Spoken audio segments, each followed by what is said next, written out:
All right, once again, this is Kevin Duclairon. This is Sunday, the 28th of February, 2021. I'm forgetting the day here. Okay, and we are here at Pines, Southeast Pine and Southeast Grand. I got to give you an update on yesterday. Yesterday I was at Southwest 16th and Southwest Morrison. I was parked up there on the hill. And during the course of the night, they came into the tent. They raped me several times. I was in pain. They pierced me, my shoulders, my thighs, my hands. I mean, wherever, and they left me throbbing at the genitals. Not good for me at all. So I woke up about 2-3 o'clock in the morning, and for about an hour, I just let John have my response, and called them out. And they didn't care, They didn't care. They came back in and they sucked it again and used it again and destroyed it again. And of course, when I do all of that, they're expecting me to go to, Mr. Peep, whether it's 122nd or in Beaverton, to give it all back, And, God calls us to, to abstain from sexual immorality, flee youthful lust. And, God calls us to stop sinning. And it's kind of difficult when someone keeps molesting you, raping you, using you, and then sending the community after you, telling you need to come out, you need to come out, you need to come out. They're hitting you from the back. You're a faggot, you're not a leader in the church. You're a faggot, you're not a leader in the church. You need to come out, you need to come out. And it's like, it gives you a migraine. So anyway, yesterday I'm up there and I'm across the 5 interstate, and there is this big, it seems like there were 2 or 3 tents combined together. I can't bring you up there. And it's like they took a tarp, and it's like if I put another tent right there, a smaller tent, and I take a tarp and I cover it, and then I put another tent behind it, and so it looks like this huge, big tent thing that they have, and it's like 3 different people each in their own tents. I don't know who they were. I think they were partly Hispanic or mixed or something. I don't know. They weren't European. One of them called me a boy. He thought I was his red boy. I don't know who he was. Apparently what MacArthur's daughter related to me was that in the morning time, they called St. Michael's. St. Michael's is a Catholic church across from PSU, I think. And they have a ministry where they feed people under the bridge, the Hawthorne Bridge. And I usually go there on Friday night, on Friday or Thursday afternoons at 12 p.m. So I go there. And apparently one of the people who does the volunteering and feeding is Bruce. And he was the guy that had given me the food the other day when I was in Southwest Taylor and Southwest NATO when that big thing almost hit my this tent here. This is the tent that almost got hit. Well, and they came. Remember, I told you that they came and they ruffled up back here real good. They sort of like grabbed this right here and they were shaking it and shaking it. Okay, this was the tent here. So anyway, what I was saying. So anyway, yesterday. I'm sitting there, and I had already eaten breakfast, gone and used the restroom, and 3 people came. I'm not exactly sure why they didn't come out in the front, but they stood behind the tent, and when they stood behind the tent, I didn't know who they were, and I didn't know they were from St. Michael's. One of them, the taller of the 2, as soon as you look at his face, you would think Christ, right? There was a shorter guy and a shorter partner, and then a female. I don't remember their names. They looked like they were Europeans from another country, not from our country here. There was a slight accent. You can hear it. I'm not exactly sure, but what Melinda related to me was that the people from across the street called them and told them that I was there, and I don't know what he communicated to them, but the bottom line was that I needed food. So they came and they gave me a cup of coffee and a banana, and he had handed me a chocolate donut, and I said, no, I'll just have a plain one. And that was it. I took the food. They asked me for a prayer request. I told them that. I gave them the whole spiel about Gabriel and John MacArthur and the Queen, and I explained to them that these people need to be prayed for so that I could get out of this situation here. And because they're blocking my way, and I can't.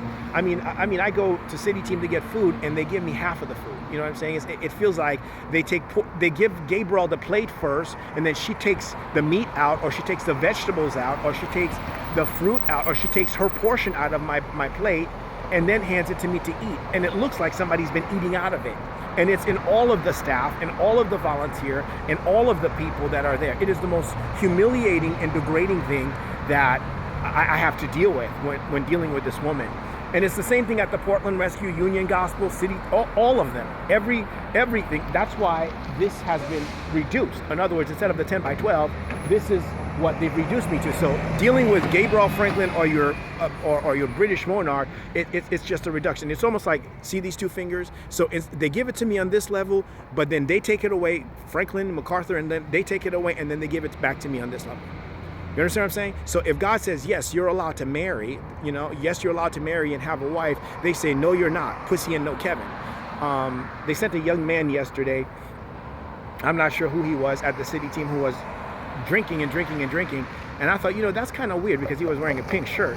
But anyway, I dealt with him after I had removed myself from 16th. And the whole point that I'm making is that about an hour later, right, I hadn't eaten the food that was given to me. About an hour later, the Lord comes out and he says to me that I need to, don't eat the food, don't eat the banana, don't eat the banana, don't drink the coffee, and don't eat the donut. Put it outside. Put it up against the wall of the building. I think it was one of those storage facilities, a former storage facility, and the storage facility no longer has anybody there, but he told me to put it outside and move my tent. So I unfortunately had to put the food outside. I didn't put it in the back where I had originally met them. Here's my tent right here, and so I put it like right there on the sidewalk, and I just left it there. I'm not exactly sure. Apparently there was, one of the things that I had seen was animosity. There was animosity. There was, I felt hatred, animosity, hatred. Even though there was smiles and there was food given, but yet underneath it all, there was hate. And the Lord had come out and said that they were the Klan. And so I don't know who they were. And when I heard that they were a Klan, I just did what I was told, and that's how I ended up here. And the food was put on the side of the road, and I left. So that was yesterday's.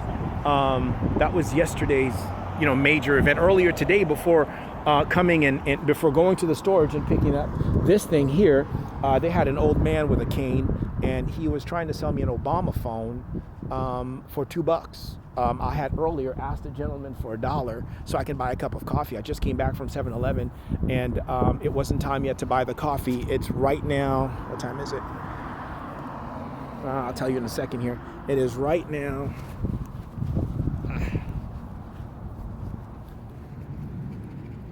It is right now 12:12, around that time. And so right now I could go over there and actually buy the cup of coffee, but I won't buy it until later. I have to upload these videos first. But this is what's been going on here. And, the Word of God, it continues to be preached. But as far as the salvation is concerned, it's entirely up to those who want to be saved and who want to believe, and I can't change the people's hearts and minds. And this situation here, you see this property right here, right? The property right there. It sure would be nice to one day be able to purchase a piece of property, to build a place or to buy a place. You know what I mean? But it begins with the salvation message. It begins with people taking this gospel for real. It begins with people accepting these words right here. It also takes the church, financially supporting. If the church says, imagine if the Philippian church never supported the Apostle Paul.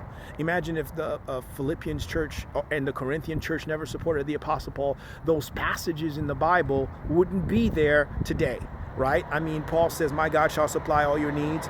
Paul says that you were the only church that provided for me. If the church itself had not responded to Paul's messages, 20 years I've been doing this, and the church has sent me zero. Okay, I don't know if John MacArthur's been stealing all of the money or the mail or what, but $0. I'm not sure what is crawling inside of the old man, but I'll be honest with you, sometimes I wonder if it's the Holy Spirit or if it's not just the devil himself. So You know, I mean, everything that I've done thus far is for the glory of God. You know, whether I'm preaching this gospel here or I'm setting up a tent. Yeah, I sleep in the tent, but I would rather do ministry in a larger tent. You know what I mean? And invite not the public, but Christians. Okay, hold on a second here. I have to stop this.